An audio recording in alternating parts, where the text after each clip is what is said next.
বন্ধুরা এখন আমি আছি কলকাতা এয়ারপোর্ট, আর কলকাতা এয়ারপোর্টে গাড়ি পার্কিং এটা হচ্ছে বেসমেন্ট, উপরেও আছে। তো তোমাদের দেখো, তোমরা নিশ্চয়ই দেখতে পাচ্ছ প্রচণ্ড গাড়ি পার্কিং আছে। আর এখানে আমরা যার কাছে চা খাবো তাকে দেখাবো, সে আসছে এখনই। দেখুন কি অবস্থা, মানে কতটা মানুষ চাইলে সবই করতে পারে, তারপরেও এই অবস্থাতে দেখে একটু কষ্ট হয়তো হবে। আর এই হচ্ছে পার্কিং। চা দাও তুমি। হ্যালো বন্ধুরা, তোমরা এর আগে ওনাকে দেখেছো ভিডিওতে। উনি হচ্ছেন যে কলকাতা এয়ারপোর্টের ভেতরে চা বিক্রি করে, মানে সব রকম খাবার বিক্রি করে। তো ভালো করে দেখুন, উনি ঠিক মতন চলতেও পারেন না, একটু প্রবলেম আছে চলার পক্ষে। তো যাই হোক, খুব হাসি মজা করে আমরা ওনার থেকে জিনিস খাই, খুবই আর কি ঠাট্টা করি।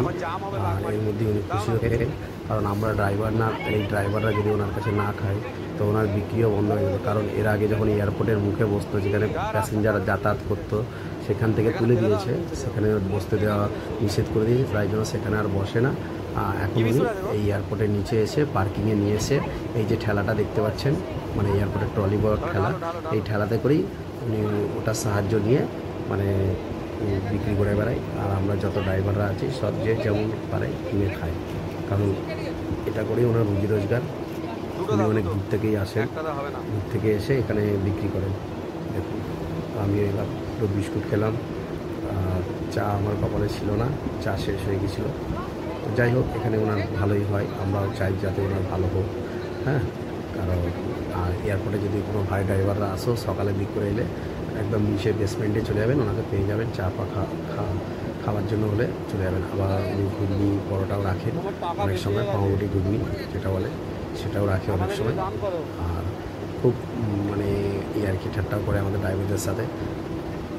তো যাই হোক, ওনার উপরে বসাটা বাতিল করে দিয়েছে ওখান থেকে, যারা সিআরপিএফ আছে যারা, কারণ ওখানে বসলে পরে হয়তো অসুবিধা হয় কিছু, সেই জন্য ওনাকে ওখানে অনুমতি আর দেয়নি।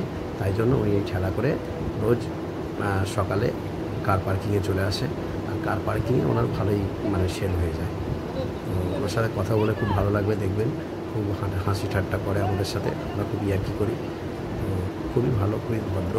আর উনি একটু শারীরিক প্রতিবন্ধী, কারণ ওনার চলার পক্ষে প্রবলেম আছে। উনি যখন হাঁটলে পরে আপনারা দেখতে পাবেন কতটা ওনার কষ্ট হয়, কারণ আপনাদের ভিডিওটাতেই দেখতে পাবেন যে উনি হাঁটছে যখন কীভাবে হাঁটছে, দেখুন। আর আজকের মতো চা শেষ হয়ে গেছে, ঘুগনিও শেষ হয়ে গেছে, শুধু পাউরুটি আছে। আমার জল তেষ্টা পেয়েছিল বলে আমি ওনাকে বললাম যে একটু জল এনে দাও, জল খাবো। তো উনি আবার আমাকে জল এনে দিল ওখান থেকে।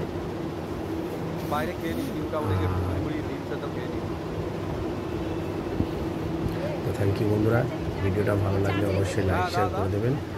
আর আমার চ্যানেলে নতুন হলে চ্যানেলটিকে সাবস্ক্রাইব করে দেবেন, ফলো করে দেবেন। আমি আপনাদের ড্রাইভার বন্ধু বা ক্যাব ড্রাইভার, গাড়ি চালাই। তো গাড়ি রোড সম্পর্কিত যারা গাড়ি চালাচ্ছে তারা অবশ্যই বলবো একটু সাবধানে গাড়ি চালাবে, যেভাবে দুর্ঘটনা বেড়ে চলেছে। নিজের সাবধানতা নিজের কাছে। থ্যাংক ইউ বন্ধুরা, ভালো থাকবেন, ধন্যবাদ।